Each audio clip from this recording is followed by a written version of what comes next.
who said War 3 players couldn't hack it. You don't know what you're talking about. DeMuslim over Tarson 3-0. But something very interesting here, DeMuslim PVT'd twice in this series. So that kind of goes to show you Protoss vs. Terran is in Protoss' favor in this game. A lot of people were talking like Terran had the edge. No, the Protosses were just stupid and playing wrong. Protoss definitely does have the edge. So much so that a player that doesn't ever really use Protoss goes ahead and chooses it in the finals of a €100 tournament and just cleans up with it. So, yeah, Protoss vs. Terran definitely does need some balance adjustment. Now, the Zotac Cup looks like it was won by Sonikind over Momin 3-2. Sonikind, I'm not exactly sure who that is, but Moman, he's a French guy, an old school player who's back. So, you know, a strong win there. Alright, still don't know who he is though.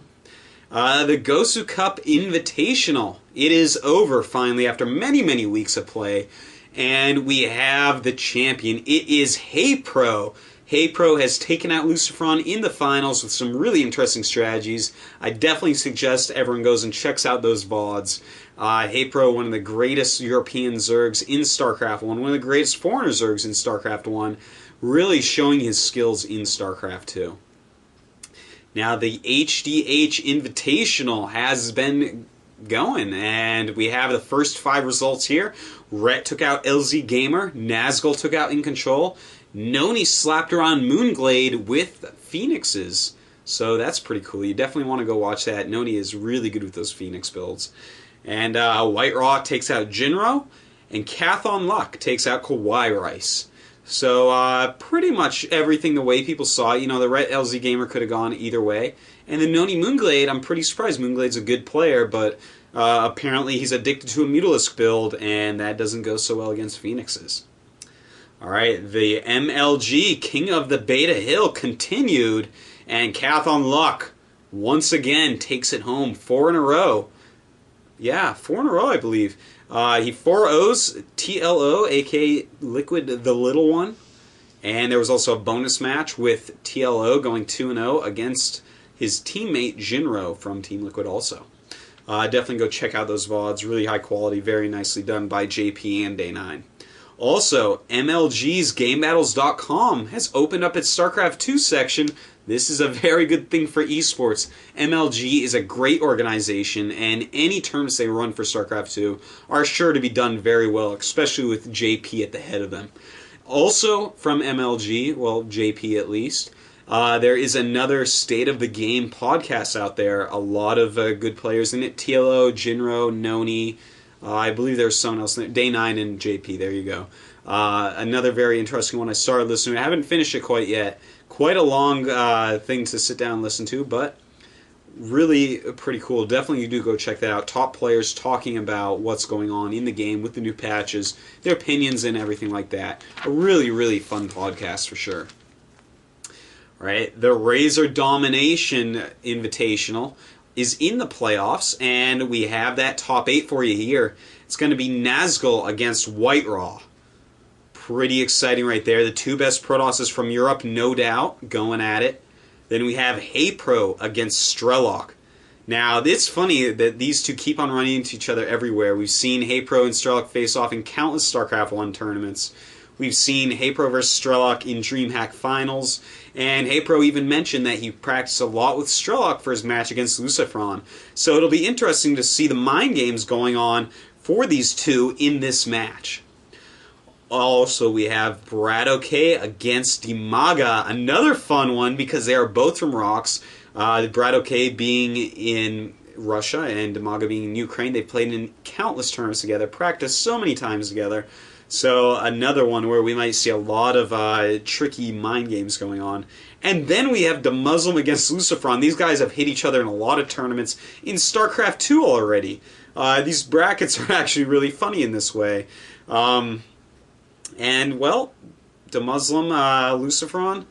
Lucifron's been coming out on top, but DeMuslim is still showing really strong results lately, so we'll have to see how that goes. Also, note, those are the 2 Warcraft 3 players out of the 8, so they fight each other, and only one will move on to the next round. And speaking of which, 2 Protoss, 4 Terrans, and 2 Zergs, so pretty reasonably balanced overall. You know, we don't see just one race in there all the way. Alright, as promised, I have some results for the Play XP Cup for you. Play XP this last week was won by none other than Tester, the old Eastro player. He took out Hannibal in the finals. On his way, he took out Pokju from the new Next clan, which is the best clan in StarCraft 2 in Korea. And Pokju was an ex-CJB teamer, so a very legit player. As well as Maka, who is pretty much the best Terran in the world, most people agree on. So Tester had a nice hard road there, took it down, and, you know, watch out, because this guy is really, really good, I promise you. Alright, that's it for the tournament results, but we have some other stuff going on. Blizzard had a press conference, and they have said that the servers will be split, like in the beta, at the beginning of the game's release. And this is actually not so big a deal like a lot of people might be making out to be. You know, people who aren't very, very competitive aren't really going to care, because, you know, you can just play games on any server. It doesn't really matter.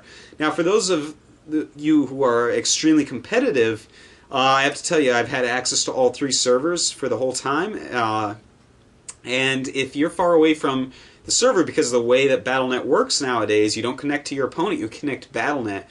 You literally cannot win. For instance, if someone in Korea plays on the European server, your latency is so much worse than the European player that you just cannot micro-compare to them, and you will be destroyed. And the same goes for everything. So really, you only want access to your server and the server closest to you. You know, it's kind of playable from Korea to play on US. Not great, but playable. You know, same for Europe to US, and so on and so forth. Maybe US has the best location. Maybe they can play from both. I'm not too sure. So don't worry about that so much. Also, DJ Wheat and Chill have a new show, a new podcast out called Weapon of Choice. They kind of discuss what's going on, taking user calls and give tips. I heard the first one already. The second one is out. I think it's going to air Mondays, if I recall correctly. A really interesting and fun show. Even I enjoyed listening to it. So if you are an aspiring player, definitely go check that one out. Alright, well, it looks like that is about it for this week's news. Thank you once again for tuning in. And any questions, comments, criticism, hit me up on my Twitter, and I'll try to take care of it. Alright, thanks for watching.